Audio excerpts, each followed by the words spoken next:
Hello friends, welcome back to this channel. दोस्तों, इस video में रिलायंस इंडस्ट्री लिमिटेड के लिए आप लोगों से बातचीत करना चाहूँगा, बट उससे पहले आपसे रिक्वेस्ट करना चाहूँगा दोस्तों कि अगर आप पहली बार देख रहे हैं इस चैनल को, सब्सक्राइब करके बेल आइकन को हिट कर लीजिए और डीमेट या ट्रेडिंग अकाउंट के लिए डिस्क्रिप्शन बॉक्स में लिंक आपके लिए दिया गया है। दोस्तों, रिलायंस इंडस्ट्रीज लिमिटेड को जैसा कि लेकर के आपको मैंने बताया था कि 1 जनवरी 2021 को सैटरडे के दिन इसके बोर्ड ऑफ डायरेक्टर्स की finance committee of board of directors की एक मीटिंग थी और उस मीटिंग के अंदर एक बहुत ही इंपॉर्टेंट फैसला लिया जाना था फंड रेजिंग को लेकर के। अब सवाल उठता है कि फंड रेजिंग की क्या ज़रूरत पड़ रही है रिलायंस को। तो दोस्तों, इसका जवाब है कि रिलायंस इंडस्ट्रीज लिमिटेड ने कुछ बोरोविंग्स कर रखी है, उन बोरोविंग्स को पे करना है बेसिकली यहाँ पे। और ये बोरोविंग्स 2014, 2015, 2016, 2017 के आसपास की हैं, जो मैंने ऑलरेडी 1 जनवरी को आपको एक वीडियो के जरिए बताने की कोशिश करी थी। लेकिन यहाँ पे मैंने आपसे कहा था कि जो कुछ फैसला लिया जाएगा बोर्ड ऑफ मीटिंग की, finance committee of board of directors की, उसमें हम लोग डिस्कस करेंगे अगले आने वाले कुछ दिनों में।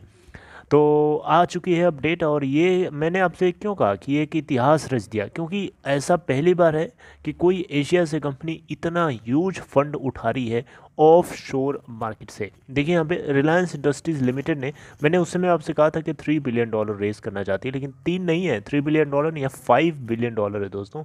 $5 बिलियन बहुत बड़ा अमाउंट होता है। तो दोस्तों, आप देखिए यहाँ पे Reliance Industries Limited to raise $5 billion by issuing unsecured US dollar denominated bonds. यहाँ पे US डॉलर डिनोमिनेटेड बॉन्ड्स को इशू करके कंपनी रिलायंस इंडस्ट्रीज लिमिटेड एक या एक से ज़्यादा बार में वन और more than one tranches by issuing senior unsecured US dollar denominated fixed rate notes. फिर से सुनिए, एक बार में या एक से ज़्यादा बार में ये इशू करेंगे senior unsecured US dollar denominated fixed rate notes. यानी यहाँ पे फिक्स्ड रेट नोट्स का मतलब इसका एक कूपन रेट होगा, वो फिक्स्ड होगा।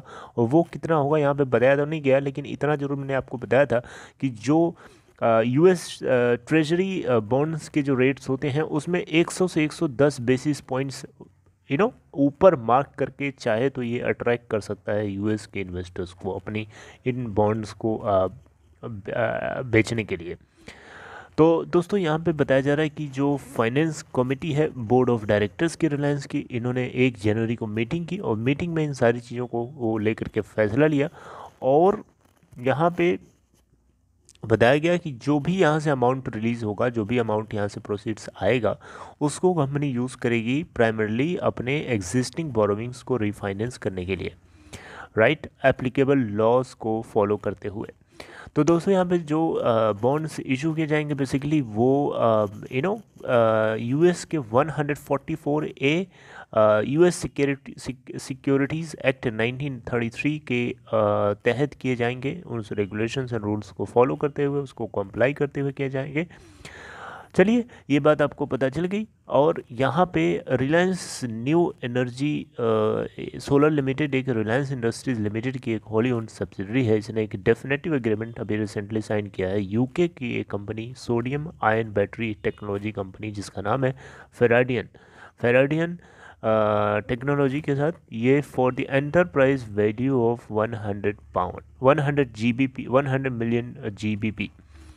दोस्तों, यहाँ में आपको पता होना चाहिए RNESL एक होली ओन सब्सिडरी है मुकेश अंबानी के द्वारा लीड की जाने वाली रिलायंस इंडस्ट्रीज लिमिटेड की, जो 100% पूरी की पूरी हिस्सेदारी फेराडियन लिमिटेड की एक्वायर कर लेगी, राइट। और ये प्लान कर रहे हैं कि $25 मिलियन का इन्वेस्टमेंट करेंगे as primary investment to fund and accelerate commercial roll out. तो दोस्तों, यहाँ से बेसिकली घुमा फिरा के बात ये है कि ये फेराडियन लिमिटेड को एक्वायर करने के पीछे कारण ये है कि उसकी जो टेक्नोलॉजी है, उसके जो बैटरी बनाने की जो लीडरशिप है, जो उसके अंदर का हुनर है, उसका ये यूटिलाइज कर पाएंगे अपने उसके art of technology, state of the art technology इसको बोलते हैं बेसिकली टेक्निकली, जो कि पूरी तरीके से उसको ये अपने स्टोरेज गीगा फैक्ट्री को सेटअप करने के लिए, बनाने के लिए, तैयार करने के लिए यूज़ करेंगे धीरू भाई Ambani green energy giga complex, जो कि जामनगर के अंदर गुजरात में बनाया जा रहा है। ये बात आपको पता भी होगी थोड़ी पहले से, राइट। तो ये है ना एक बहुत ही अचंभित कर देने वाली खबर दोस्तों।